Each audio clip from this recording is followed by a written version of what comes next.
आप देख रहे हैं जी बिहार झारखंड और मैं हूं आपके साथ प्रीति सिंह।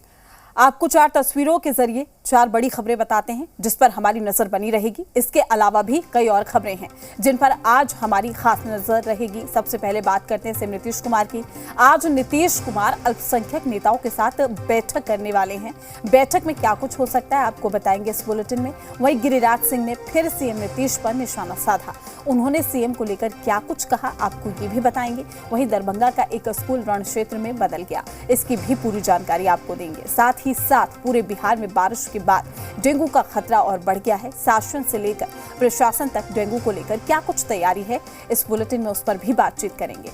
इन सभी खबरों पर हमारी नजर बनी रहेगी। इसके अलावा भी कई और खबरें हैं जो हम आप तक पहुंचाएंगे।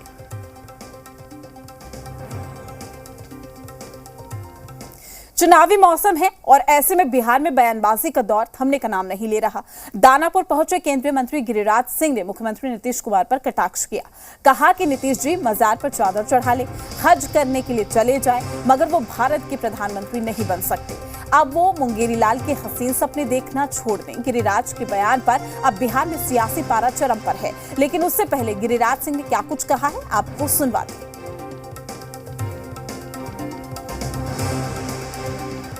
नीतीश बाबू व्याकुल भारत हैं, मुंगेरी लाल के हसीन सपने देख रहे हैं। अगर वो बीजेपी को छोड़ करके यहाँ आए हैं तो बीजेपी में तो नहीं ही है प्रधानमंत्री का पद खाली। देश की जनता ने भी नरेंद्र मोदी को प्रधानमंत्री मान लिया है। नीतीश बाबू, आप मजार जाएं, चादर चढ़ाएं या हज करने चले जाएं, लेकिन देश की जनता ने नरेंद्र मोदी को प्रधानमंत्री मान लिया है।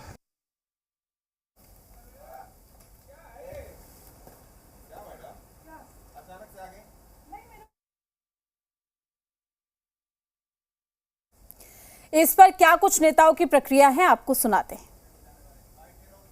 गिरिराज जी के अनर्गल बयानबाजी, हिंदू मुस्लिम के बीच में सौहार्द बिगाड़ने की बयानबाजी कोई नया नहीं है। अब जनता और हम उनका नोटिस नहीं लेते हैं। और जहाँ तक माननीय मुख्यमंत्री पर उनका हमला बोलने का सवाल है, माननीय मुख्यमंत्री ने स्पष्ट कहा है कि वो प्रधानमंत्री पद के उम्मीदवार और दावेदार नहीं है। गिरिराज जी तो पहले भी अनर्गल बयान बोलने के लिए नामित थे और हाल के दिनों में जो जाति आधारित गणना की जो रिपोर्ट आई है और उनकी अपनी जो सामाजिक स्थिति मालूम चली है, इससे उनकी राजनीतिक महत्ता बरकरार है। इसके लिए वो अनर्गल बयानबाजी करके अपनी राजनीतिक महत्ता बरकरार रखने के लिए ये सब कर रहे हैं, लेकिन जनता जानती है, उनको गंभीरता से नहीं लेती है। और वैसे केंद्रीय मंत्रिमंडल में शामिल करके मोदी जी का भी अपना असली चरित्र सामने आता है कि कैसे व्यक्तियों को अपने केंद्रीय मंत्रिमंडल में रखते हैं। देखिए, गिरिराज सिंह हमेशा से जहर उगलने का काम करते हैं। समाज में तनाव पैदा करना चाह रहे हैं, उन्माद फैलाना चाह रहे हैं। भारतीय जनता पार्टी का जो बुनियाद है इसी पर टिका हुआ है। कहीं हिंदू के नाम पर, कहीं मुस्लिम के नाम पर, कहीं मस्जिद के नाम पर, कहीं मंदिर के नाम पर।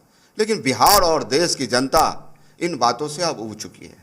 बिहार अब मुद्दों की बात करती है, सुनवाई और कार्रवाई की बात करती है, रोजगार की बात करते हैं। माननीय उप मुख्यमंत्री तेजस्वी प्रसाद यादव जी ने जो संकल्प लिया 10 लाख नौजवानों को रोजगार देने का काम करेंगे, आज उस दिशा में बिहार चल पड़ा है। और बिहार जिस दिशा में चलता है, देश का मूड उसी ओर होता है। गिरिराज बाबू केंद्र के मंत्री हैं, लेकिन उनके बयान को न बिहार की जनता न बिहार का कोई राजनेता गंभीरता से नहीं लेता है। इसलिए उनको छूट है, जिसके बारे में जो चाहें बोलें। प्रधानमंत्री कौन बनेगा ये देश की जनता तय करेगी और आने वाले समय में खुद पता चल जाएगा। नीतीश बाबू इंडिया गठबंधन के सूत्रधार हैं और खड़गे साहब राहुल गांधी की शुभकामना से वो इंडिया गठबंधन को मजबूत करने में लगे हुए हैं। जब गठबंधन की सरकार बन जाएगी तो प्रधानमंत्री कौन होगा तय होगा, लेकिन इतना तय है कि भारतीय जनता पार्टी सत्ता में नहीं आने जा रही है और मोदी साहब देश के प्रधानमंत्री नहीं होने जा रहे हैं। माननीय मंत्री गिरिराज सिंह जी ने बिल्कुल ठीक कहा है। 24 तो छोड़िए, आगे भी प्रधानमंत्री पद के लिए कोई भी वैकेंसी खाली है ही नहीं। देश की यशस्वी प्रधानमंत्री जी श्री नरेंद्र मोदी जी, जिन्होंने दुनिया ने अपना नेता उनको मान लिया है, उनके नेतृत्व में देश आगे बढ़ रहा है और आगे बढ़ता रहेगा। नीतीश कुमार जी चाहे जितनी भी स्वप्न देख लें, खुली आंखों से देख लें, नतीजा सिफर ही आना है। साथ ही साथ तुष्टीकरण की राजनीति के लिए तमाम तरह के कदम उठा लें, लेकिन जनता ये समझ चुकी है कि देश का नेतृत्व ओजस्वी प्रधानमंत्री श्री नरेंद्र मोदी जी के हाथ में ही है।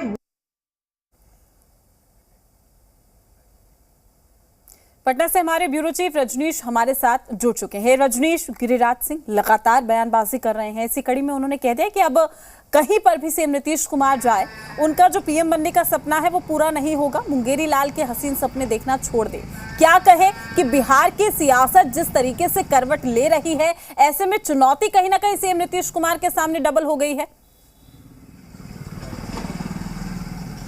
देखिए, ये राजनीति है और राजनीतिक बयानबाजी होगी ही, लेकिन जब चुनाव सामने में हो और चुनौती बड़ी हो तो जाहिर तौर पे बयान और बयानबाजी भी बढ़ जाती है। तो इसी कड़ी में देखिए ये बयान और भी तेज होंगे और गिरिराज सिंह लगातार वैसे मुद्दों को टारगेट करते रहे हैं जिससे कि उनके जो एक समुदाय विशेष या समूह विशेष के जो वोट हैं वो इकट्ठे हों। हालांकि वो सीधा सीधा निशाना साधते हैं कि जो तमाम घटक दल हैं वो तुष्टीकरण की राजनीति करती है और वर्ग विशेष को, समुदाय विशेष को तवज्जो देकर और वोट के अपने राजनीतिक हित जो है वो साधने को लेकर उन वोटों का, उन मतदाताओं का अपने पाले में उसे गोलबंद करने की कवायद करती है। और इसी कड़ी में निशाना साधा है कि चाहे वो चादर चढ़ा ले या फिर मत्था टेक ले, इससे कोई फर्क पड़ने वाला नहीं है। दूसरी ओर जो महागठबंधन के घटक दल है वो सीधा सीधा ये कह रहे हैं कि अभी जो जातिगत जनगणना आई है उससे गिरिराज सिंह को पता चल गया है कि सामाजिक स्तर पे उनकी ज़मीन खिसकी हुई है, लिहाजा इस तरीके से बयान देकर वो अपने पाले में और अपनी पहचान जो है अपनी पार्टी के स्तर पर बनाने में जुटे हुए हैं। तो इस तरीके से तमाम जो घटक दल है वो गिरिराज सिंह और बीजेपी पर निशाना साध रहे हैं। तो देखिए यहाँ पे दोनों बातें हो रही है और दूसरी ओर राजनीति है तो अपने अपने पाले के जो वोट है या फिर उनके जो कंसर्न है, जो उनके मुद्दे हैं, इसके आधार पे राजनीतिक गतिविधियाँ भी तेज है। सभा से लेकर और अभियान तक की शुरुआत हो गई है। आज मुख्यमंत्री नीतीश कुमार यहाँ पे जो अल्पसंख्यक समुदाय के तमाम जो उनके पार्टी के नेता हैं उनके साथ अभी बैठक की शुरुआत हो रही है, चाहे जमा खान बिहार सरकार के मंत्री हों या फिर जो उनके एमएलसी हो, तमाम जो अल्पसंख्यक समुदाय के और उनके नेता और प्रकोष्ठ और पार्टी के, उन तमाम लोगों के साथ बैठकर बैठक कर रहे हैं। और अभी इससे पहले भाईचारा यात्रा बिहार भर में पार्टी की ओर से आयोजित की गई थी। तो लिहाजा बीजेपी सीधा सीधा तुष्टीकरण का आरोप लगाते हुए उन पर निशाना साध रही है और ख़ास तौर पे निशाने पर मुख्यमंत्री नीतीश कुमार है, चूँकि जो इंडिया गठबंधन है यानी जो विपक्षी एकता की मुहिम को एकजुट करने की जो कवायद में मुख्यमंत्री नीतीश कुमार की भूमिका रही है, इसको लेकर बीजेपी सीधा सीधा नीतीश कुमार को निशाने पर ले रही है। वहीं दूसरी ओर तमाम जो घटक दल हैं वो गिरिराज सिंह के बयान और बीजेपी को इस पूरे मसले मामले पर सवाल उठाते हुए कई सारे सवाल पूछ रहे हैं। बिल्कुल रजनीश, आपका शुक्रिया तमाम जानकारी साझा करने के लिए। अपडेट हम आपसे लेते रहेंगे चूंकि सियासी हलचल फिलहाल तेज हो गई है बिहार में और एक के बाद एक बयान भी निकलकर सामने आ रहे हैं। इसी कड़ी में गिरिराज सिंह का ये बयान भी अब सियासी माहौल को और गर्म करता है। पटना से इस वक्त की बड़ी खबर, सीएम नीतीश कुमार की आज अहम बैठक है। अल्पसंख्यक नेताओं के साथ करेंगे बैठक में कई अहम मुद्दों पर बातचीत होगी। जेडीयू के कई वरिष्ठ नेता भी बैठक में शामिल होंगे। तो ये बड़ी खबर आप तक पहुंचा रहे हैं। एक बड़ी बैठक यहाँ पर सीएम नीतीश कुमार की अध्यक्षता में आज अहम बैठक होगी। अल्पसंख्यक नेताओं के साथ बैठक करेंगे सीएम नीतीश कुमार। तो बड़ी जानकारी आप तक पहुंचा रहे हैं। विचार विमर्श और मंथन किया जाएगा।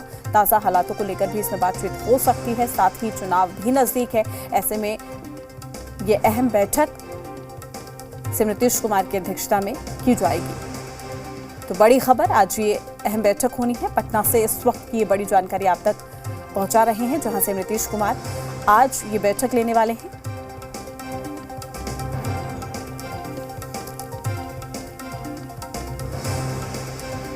इस वक्त हम मौजूद हैं मुख्यमंत्री नीतीश कुमार के सरकारी आवास यानी कि एक अन्य मार्ग के बाहर और आप तस्वीरों में देख सकते हैं कि यहाँ पर काफ़ी संख्या में जो अल्पसंख्यक नेता हैं वो पहुँचना शुरू कर दिए हैं। आपको बता दें कि आज मुख्यमंत्री नीतीश कुमार के आवास पर एक महत्वपूर्ण बैठक है और इस बैठक में जेडीयू के राष्ट्रीय अध्यक्ष ललन सिंह के साथ साथ प्रदेश अध्यक्ष उमेश कुशवाहा और बिहार सरकार के तमाम जितने भी मंत्री हैं वो भी इस बैठक में शामिल होंगे। आप तस्वीरों में देख सकते हैं कि तमाम जितने भी अल्पसंख्यक नेता हैं जेडीयू के वो धीरे धीरे मुख्यमंत्री नीतीश कुमार के सरकारी आवास पर पहुंच रहे हैं और सभी लोगों का जो एंट्री है वो अंदर कराया जा रहा है। वहीं आपको यह भी बता दें कि बैठक में किसी भी नेता को मोबाइल अंदर लेकर नहीं जाना है। आपको बता दें कि जिस तरह से 2024 लोकसभा का चुनाव है उसको लेकर हर एक राजनीतिक दलों ने जो तैयारियां हैं वो शुरू कर दी हैं। इसके मद्देनज़र यह जो बैठक है वो काफ़ी ज़्यादा महत्वपूर्ण मानी जा रही है और आज मुख्यमंत्री खुद तमाम जितने भी अल्पसंख्यक नेता हैं उनसे 1-to-1 मुलाकात करेंगे और बैठक में आगामी लोकसभा चुनाव को लेकर जेडीयू की क्या कुछ तैयारियां हैं और जेडीयू अपने पार्टी को संगठन को कैसे मजबूत करेगी इसको लेकर मुख्यमंत्री नीतीश कुमार तमाम नेताओं को टिप्स भी देंगे। पटना से सहयोगी अभिषेक के साथ मैं शिवम, जी मीडिया, पटना। रुकते हैं छोटे से ब्रेक के लिए, जल्द हाजिर होंगे।